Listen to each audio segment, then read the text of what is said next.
just when you thought you'd spent all the money you'd ever need to on your own personal computing device. We at Robco are proud to introduce the pip-pad, a completely unnecessary evolution to personal computing. We've taken the original concepts of the Pip-Boy and completely revolutionized them. Instead of attaching to your wrist, the pip-pad is held in your hand. Instead of needing only one hand to use the device, you now need two. You're welcome. We're proud of our latest innovation in personal computing, which means that we will cease to support the Pip-Boy in the coming years. That's right, if you want to continue to download free security updates, and if you want to ensure that your apps continue to run smoothly, you need to upgrade to the pip-pad, available from Robco for the low price of $30,000. Don't live in the past. The pip-pad is the future. We made sure that the pip-pad had a low impact on our environment. All the metal is organically sourced, and we made sure that any slave labor that went into producing it truly deserved it. So give a middle finger to those Chinese communists by buying the pip-pad, because Robert House needs a brand new yacht.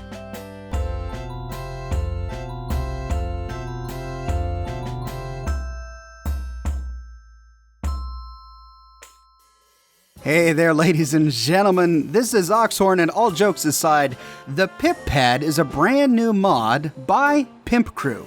It's an astoundingly well-made, high-quality mod. This mod replaces your wrist-mounted Pip-Boy with a handheld pip-pad.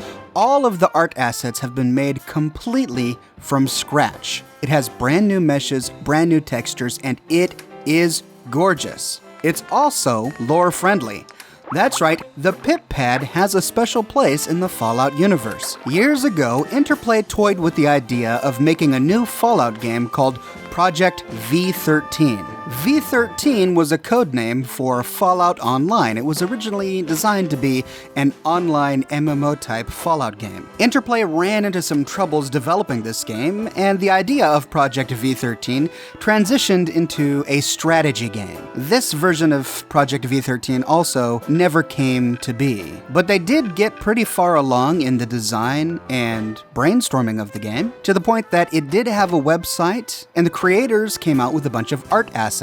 One of the pieces of concept art for Project V13 included the pip-pad. The player character would use the pip-pad in the game mainly to read the Armageddon Rag, which was a series of magazines that only had electronic versions that you could download to your pip-pad. The pip-pad served as an interface to read the magazine and view high-resolution photos, and some fans have theorized that it would have been used as the primary user interface for Project V13. Sadly, this game never came to be, so it only exists as concept art within the Fallout universe. This mod aimed to bring the concept of the pip-pad to life in Fallout 4. Now, the design of the mod does differ significantly from the concept art that we found of the Pip-Boy from Project V13. This was necessary to make it work in Fallout 4. In my opinion, the design is highly improved, and it is beautiful. The surface is a worn metal and it has beautiful dials. The brand pip-pad is engraved in the Art Deco font, similar to the one we found in the concept art for Project V13. It has rubber edge protectors on the bottom and a highly detailed grille over the speakers. The mod author has reworked the Soul Survivor's hand animations to work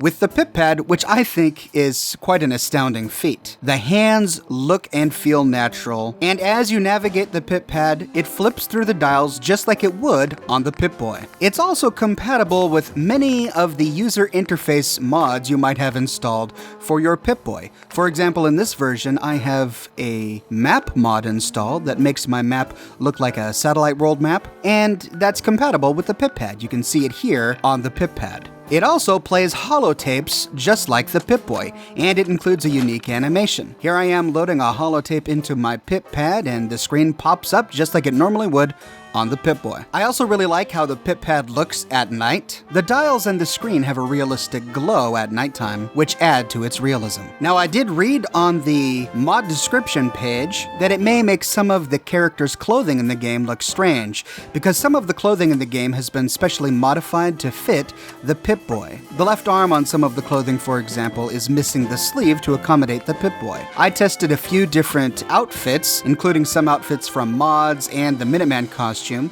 and I didn't really notice a difference. So some of your outfits might have a left sleeve rolled up when using the pip-pad, but I don't think it's that big of a deal. Now, one thing to note, the flashlight from the game is actually the screen of your Pip-Boy. With this mod installed, the Pip-Boy is gone, but the flashlight still works. So when you hold tab to turn on your flashlight, a light basically just emanates from your character instead of from the Pip-Boy's screen. This mod is also compatible with Vault-Tec Workshop as far as I've been able to tell.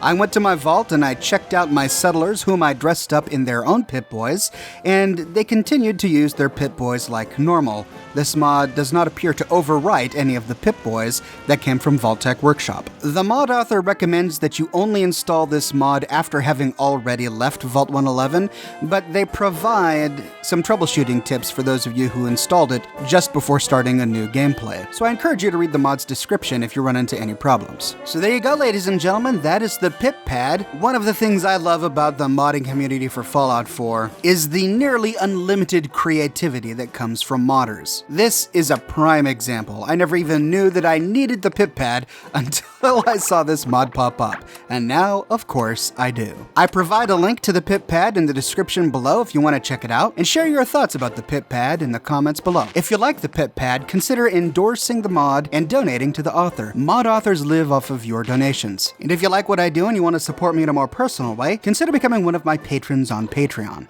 Patreon subscribers gain access to a private channel on my Discord server, as well as a bunch of other cool Oxhorn perks. But more than anything, ladies and gentlemen, I'm just so glad you're here watching this video today. Thanks for watching. I publish a new video every day, so I'll see you tomorrow morning bright and early with a brand new video.